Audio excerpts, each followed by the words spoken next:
주식의 가격은 확실해 보이는 게 없습니다. 바닥은 불확실해 보이고요. 고점에서는 확실해 보여요. 확실해 보일 때가 가장 위험한 거예요. 이치 밖의 이치 52쪽. 고저의 이치는 공리로서 눈에 보이지도 않고 그림자도 형체도 없는 것이 본체다. 이치와 아닌 것 가운데 숨어있는 이치 밖의 이치. 이것이 쌀의 고저의 원칙임을 알라. 이치가 아닌 것 가운데 숨어있는 이치 밖의 이치란 무엇인가? 이것이 바로 불합리해 보이고 이해할 수 없는 것처럼 보이는 것 속에 숨어있는 이치를 말합니다. 주식의 가격은 확실해 보이는 게 없습니다. 바닥은 불확실해 보이고요. 고점에서는 확실해 보여요. 확실해 보일 때가 가장 위험한 거예요.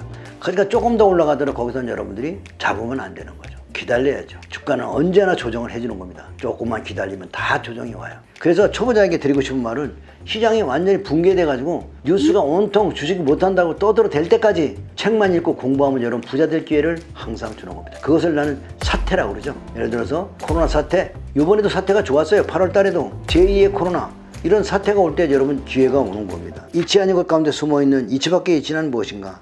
이것이 바로 불합리이고 이해할 수 없는 것처럼 보이는 것 속에 숨어있는 이치를 말한다. 이게 굉장히 중요한 거야. 여러 번 들어야죠.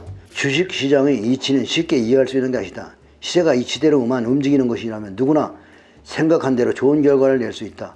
누구나 시세의 원리를 알 수 있다면 주식 투자가 얼마나 쉽겠는가. 그러나 시세의 원리는 어렵고 그 원리를 찾는 게 더욱더 어렵다. 이치 밖의 이치는 이치로 설명할 수 없는 것, 이해할 수 없는 것, 비합리적으로 보이는 것이라는 뜻으로 오늘날의 주식시장의 모습도 이와 다르지 않다. 시장이라는 것은 모두가 강세일 때 하락하고 모두가 약세일 때 상승한다는, 이것은 사람의 마음의 기본 영역. 그렇죠. 모두가 상승이라고 외치면 장은 조정와요. 이것이 바로 시장의 재미있는 점이다. 눈에 보이지 않는 무엇이 시장에 있는 것일까? 이 점 때문에 시장의 원리는 이치 밖의 이치라는 말을 할 수 있다. 이것이 일반적인 도리로 설명할 수 있지 않는 신비로운 움직임이다. 이런 것이 존재하는 것이다. 이거 이치 밖의 이치를 이해하면 여러분이 부자 되는 거예요. 이 철학을 이해하기 위해서 책 읽고 공부 좀 하세요. 깨달음이 오지 않았는데 부자 되는 사람이 어디 있어? 오늘날 주식시장도 마찬가지다. 주식시장은 천의 얼굴을 가지고 있다. 매우 변덕스러워 이해하기 어려운 것이다.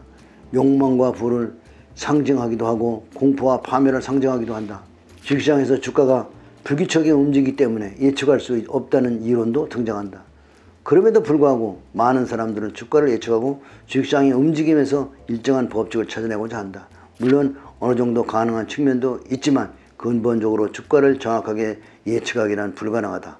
다만 주식시장에서 한 가지 분명한 것이 있다. 그것은 장기적으로 보면 주가가 오름세로 유지한다는 것이다. 지금까지 자본주의 국가의 주식시장에서는 이 사실이 증명되었다. 이 같은 사실로 미뤄볼 때 자본주의가 계속 유지되는 한 주가는 우상향할 것이라고 전망하기도 한다. 그렇죠?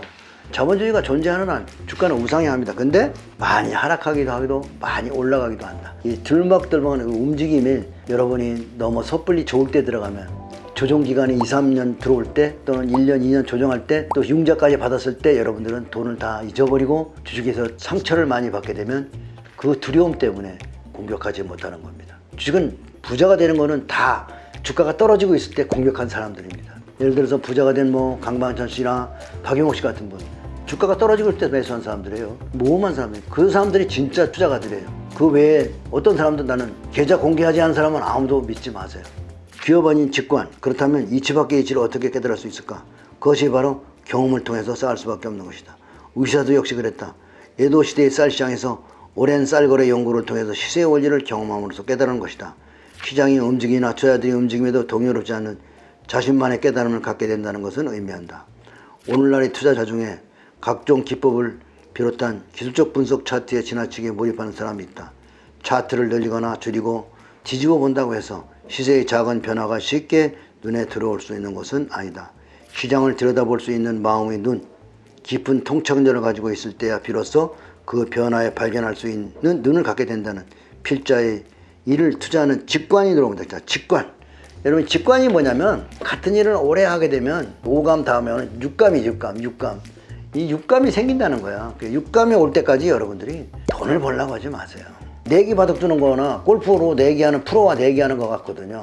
그럼 월스트리트에 있는 프로들과 외국인들하고 우리가 내기하고 있는 거잖아요. 여러분 생각해 보세요. 그분들은 골프로만 하면 엄청난 프로들이거든요. 아마추어가 이제 골프채 잡고 와서 돈을 따겠다고요? 내기를 하고 있는 건데 못 따요. 그럼 여러분이 어떻게 돼요? 연습해야죠. 그래도 안 될 때는 어떻게 하죠? 한국에 수익 내고 있는 프로, 외국계도 마찬가지예요. 돈을 벌어줄 수 있는 프로들을 찾아서 여러분들이 그들을 컨닝하거나 그들 곁에 같이 가죠. 묻어가는 방법밖에 없죠. 그게 빨리 가는 방법이에요. 많은 분들이 자기 머리로 깨달아서 들리는 소리로 투자하다가 다 깡통나고 거지가 된다고.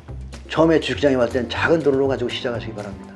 돈을 벌려고 하는 마음, 많이 벌려고 하는 마음, 욕심이 크면 클수록 여러분 깡통 많이 날 테니까 명심하세요. 깡통은 다 욕심에서 오는 거예요.